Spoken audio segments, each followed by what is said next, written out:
Hello students. तो आज के इस वीडियो में आपका स्वागत है।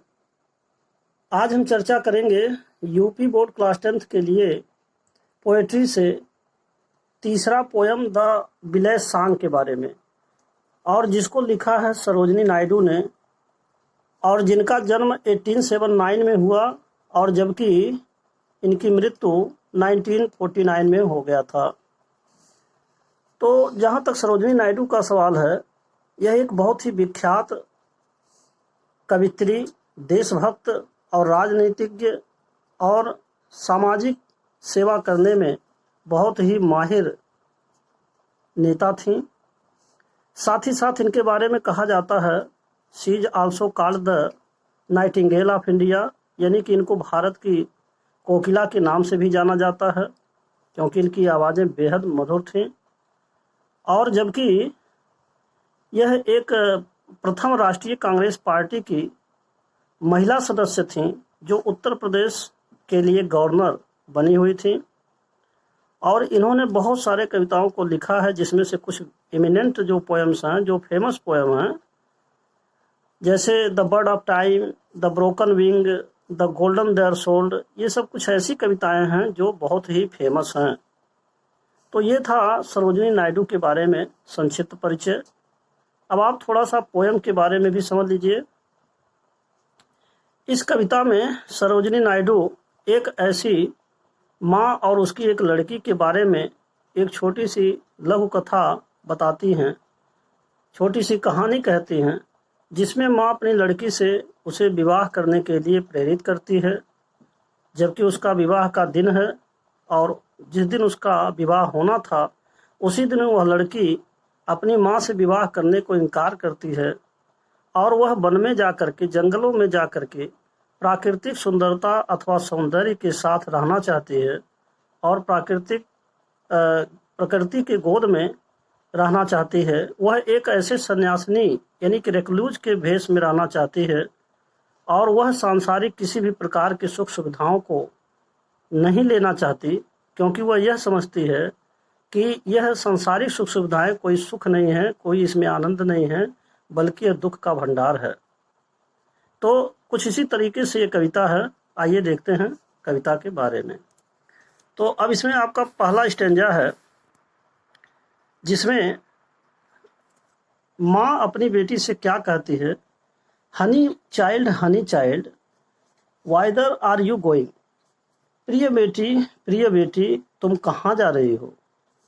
Would you cast your jewels all to the breezes blowing, क्या तुम अपने आभूषणों को और इन ठंड ठंड हवाओं में अपने सभी आभूषणों को ऐसे बिखेर दोगी। Would you leave the mother who on golden grain has fed you, क्या तुम अपनी माँ को छोड़ दोगी। Would you leave the mother who on golden grain has fed you, जिसने तुम्हें पाला पोसा है। गोल्डन ग्रेन का मतलब है यहाँ अनाज से है, खाने पीने वाली चीज़ों से है, यानी खाद्य पदार्थों से है, और गोल्डन ग्रेन का अभिप्राय गेहूं से भी है। तो यहाँ कहने का अभिप्राय यह है, कवित्री का कहना है कि माँ ने लड़की से ये कहा कि मैंने तुम्हारा पालन पोषण किया हुआ है और क्या तुम मेरे को भी छोड़ दोगी। Would you grieve the lover, और क्या तुम अपने उस प्रेमी को भी दुख पहुंचाओगी। Who is riding for to wed you, जो तुमसे विवाह करने के लिए तुम्हारे सामने से घोड़े पर सवार होकर के आ रहा है, क्या तुम उसको भी दुख पहुंचाओगी, क्या तुम उसे भी छोड़ दोगी। तो इस तरीके से ये आपका पहले स्टेंजा का व्याख्या हुआ।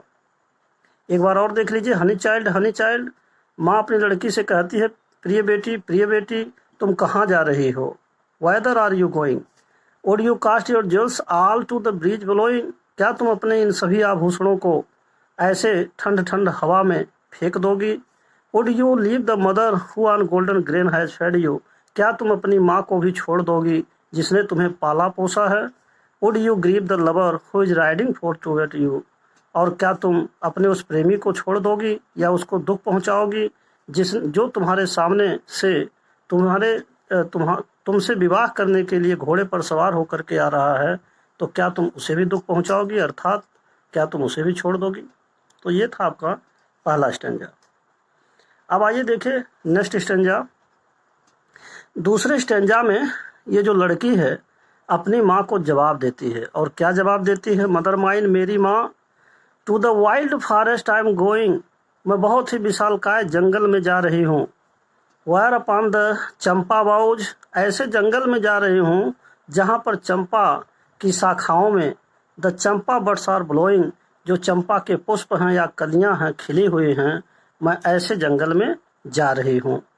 To the koel haunted river isles, और जहाँ पर एक ऐसा नदी है और वहीं पर एक ऐसा टापू है, ऐसे जगह मैं जा रही हूँ जहाँ एक ऐसा टापू है जिस टापू के और नदी के आसपास कोयलों की गूंज सुनाई देती है।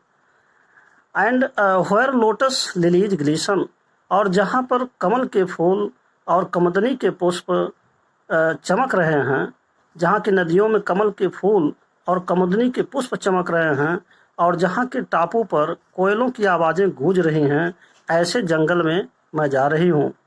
The voices of the fairy फाक, और जहाँ पर फेरी फाक माने परियों का समूह और वॉइसेस माने आवाज़ें, जहाँ पर परियों की समूहों से आवाज़ें आ रही हैं, आर कॉलिंग मी, और वे आवाज़ें मेरे को बुला रही हैं।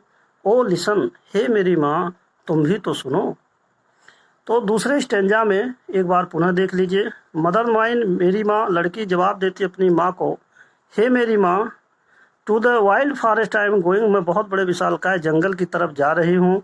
Where upon the champa boughs, जहाँ पर चंपा के पेड़ों पर या चंपा की शाखाओं पर चंपा बड्स आर ब्लोइंग, जहाँ पर चंपा के पुष्प या कलियाँ खिले हुए हैं, ऐसे जंगल में जा रही हूँ।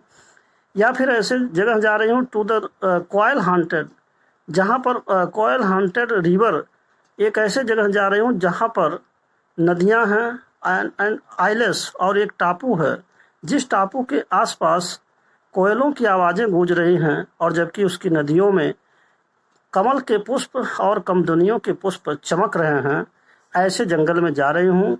The voices of the fairy फाक, और जहाँ से परियों से कुछ आवाज़ें आ रही हैं और जो कि मुझे बुला रही हैं, आर कॉलिंग मी, परियों की आवाज़ें आ रही हैं जो मुझे बुला रही हैं।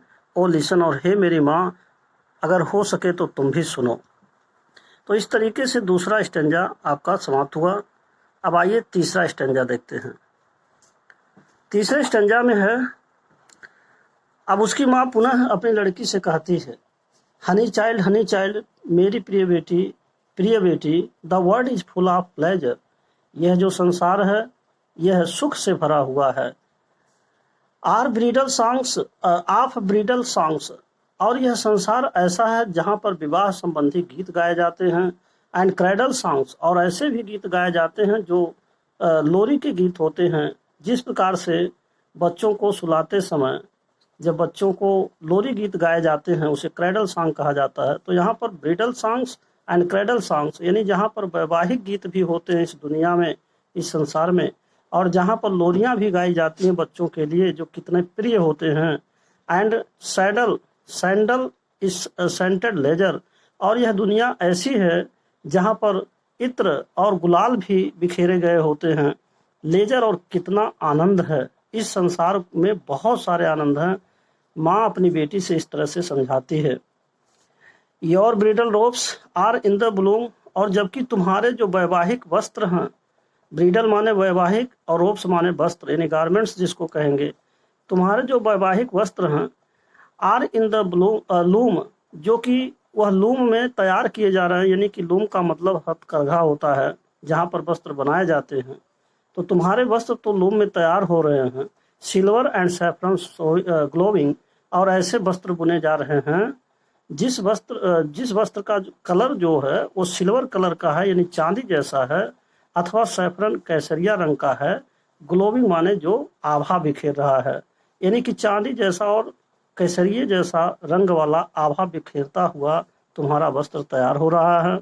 Your bridal cakes are on the hearth, और जबकि विवाह से संबंधित जो पकवान हैं, जैसे योर ब्रीडल केक्स, केक्स का मतलब होता है रोटियां, या पूड़ियाँ भी कह सकते हैं, मिठाइयाँ आदि जो विवाह के अवसर पर सारे पकवान बनाए जाते हैं और ऑन द हर्थ हमारे चूल्हे पर रखे हुए हैं। यहाँ सब इतना सब कुछ सजाया गया है और वो वेदर आर यू गोइंग, और इसके बावजूद तुम कहाँ जा रही हो। कहने का मतलब यह है, तीसरे पैराग्राफ में स्टेंजा में कवित्री ये कहना चाहती है कि माँ अपनी लड़की से कह रही है कि ऐसे विवाह के अवसर में जहाँ पर वैवाहिक गीत गाए जा रहे हैं, जहाँ पर क्रेडल सॉन्ग लोरियाँ गाई जा रही हैं, जहाँ पर इत्र और गुलाल बिखेरे गए हैं और इतने सारे प्लेजर यानी खुशियाँ हैं और इतने सारे लेजर माने अवकाश हैं, समय ही समय है, और इन सारे चीज़ों के बावजूद तुम्हारे जो वस्त्र हैं वो इतने सुंदर यानी कि सिल्वर और सैफरन कलर में जो चमक रहे हैं, ऐसे वस्त्र भी बुनवाए जा रहे हैं। और जबकि तुम्हारे लिए इस वैवाहिक अवसर पर सुंदर से सुंदर भोज्य पदार्थ भी, पकवान भी बनवाए जा रहे हैं, और इसे छोड़ करके तुम कहाँ जा रही हो। तो ये था आपका तीसरा स्टेंजा। अब आइए आप चौथा स्टेंजा देखते हैं। चौथे स्टेंजा में जो लड़की है वो क्या जवाब देती है। तो this is last and fourth stanza, ये चौथा और अंतिम स्टेंजा है। तो इसमें जो है लड़की ये जवाब देती है और क्या कहती है, इसमें जवाब लड़की यह देती है कि the bridal songs and cradle songs, ये कहती है कि हे माँ, यह जो वैवाहिक गीत हैं अथवा जो लोरियां गाई जा रही हैं, हैव कैडेंस ऑफ सारो, ये खुशी के आवाज़ें नहीं हैं बल्कि ये दुख की आवाज़ें हैं। लड़की के अनुसार यह जो वैवाहिक गीत गाए जा रहे हैं अथवा लोरियां गाई जा रही हैं, यह एक विरह गीत हैं, अर्थात यह दुख के संदेश हैं। कैडेंस ऑफ सारो मीन्स वॉइस ऑफ सारो, यानी दुख के संकेत हैं, दुख की आवाज़ें हैं। The laughter of the sun today, और आज का हंसता हुआ सूरज।